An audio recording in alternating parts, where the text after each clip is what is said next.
Well, good morning, Uvalde. This is Mr. Castillo, the proud principal of Uvalde High School. And welcome once again to another segment of the Principal's Corner. And once again, we have our favorite guest, Miss Olga Charles with Uvalde Leader News. Good morning, Miss Charles. Good morning, and good morning to Uvalde. I'm here with Uvalde Leader News, newspapers and education. Excited to be here and talk about Uvalde High School history, and it's going to be fun and exciting. Welcome, ma'am. Thank you.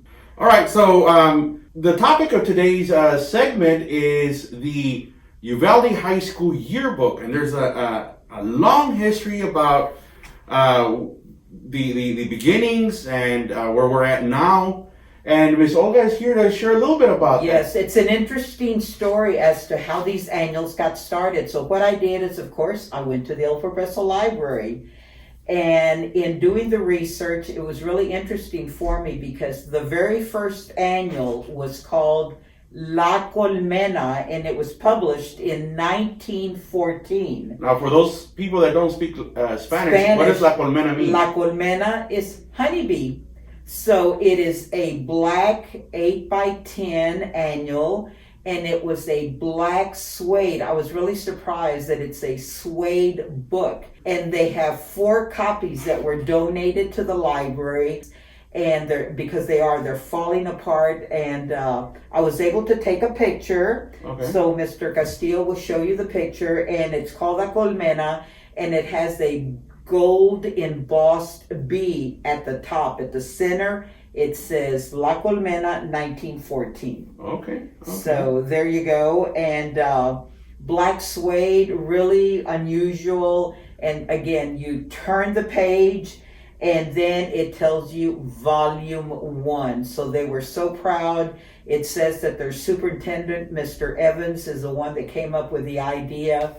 And he said he thought it would be an excellent idea if the students could record a history of the year, that the stories of what happened during the year. And that is what started the annuals for Uvalde High School. The superintendent is the one that got this started. Now, in the annuals, you had pictures of student organizations, and here you're looking at a picture of a football team, right? Yes, the football team. So this picture shows them in their wool jerseys, which are turtleneck maroon jerseys that are wool. And here you see these pictures of these poor guys playing football and their turtleneck maroon jerseys. So these poor guys played football in the summertime wearing these jerseys. So I was going to say, now the girls weren't that better either, right? No, because I also decided that as I was flipping through the book, I found that they had a basketball team.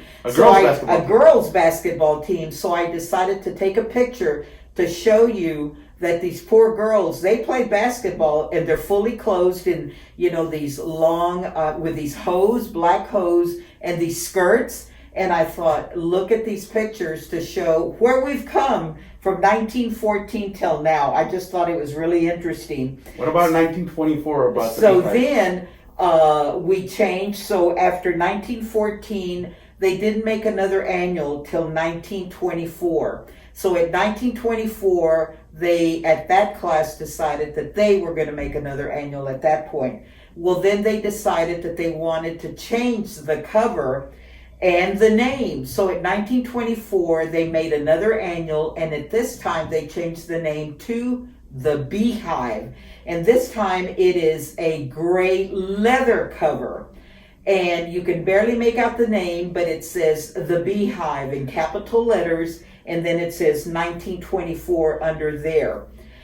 This one is a little better because it is made out of leather, so it has retained its cover, integrity. Its integrity a lot better. And again, they only have, I think it's also four copies of that. And the last segment that we had, I mentioned that originally the colors were red and white, and in 1924 it changed to maroon and white. So I went ahead and enclosed one of the pieces of kind of a poem that they had. It's an acrostic poem, right? Yes, that they had in the 1914 to show that they were talking about red and white. So I took a picture of it and we enclosed it here when they're talking about red and white. So in 1924, they changed the colors to maroon and white. But I just wanted to show that, yes, their colors were red and white, but by 24, they changed it to maroon and white. And, it's just to show that, yes, proof that it. So we've evolved from there. And then I went ahead and enclosed a picture of the football team. Once it did change to maroon and white, a picture of the football players in their new uniforms that were maroon and white. And they had those stripes. And they had the stripes. So from then on, they evolved. And they evolved from the red and white to the maroon and white. And they got away from the wool jerseys to something a little better that they could play with and it would be easier. And times changed from 1914 to 1924. It evolved. And then after that, I did even look for the annuals to see what else they had that I might be able to look after 1924. But 1914 was the first annual, and it was called the Colmena. And again, I know it was. Why? Because, again, we were going with the Uvalde honey, the honeybee. So it was so appropriate that it was called La Colmena. And again, in 1924, why? Again, staying with the Uvalde honey and the honeybee, it was called the beehive.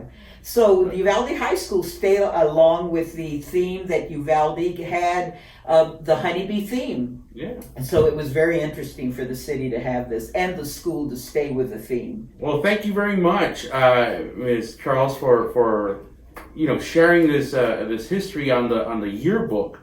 And I know you mentioned the library. Maybe we can do a segment on the library. Next week we can do a segment as to the library and how it was built and all the history. Library has a lot of history in itself, so we can do that. So once again, thank you so much for joining us today. And before we leave, I always ask, how do the loyal and true show that we believe in the you? We do the you. We rap the you. We rap the you. There Rap we the go. you.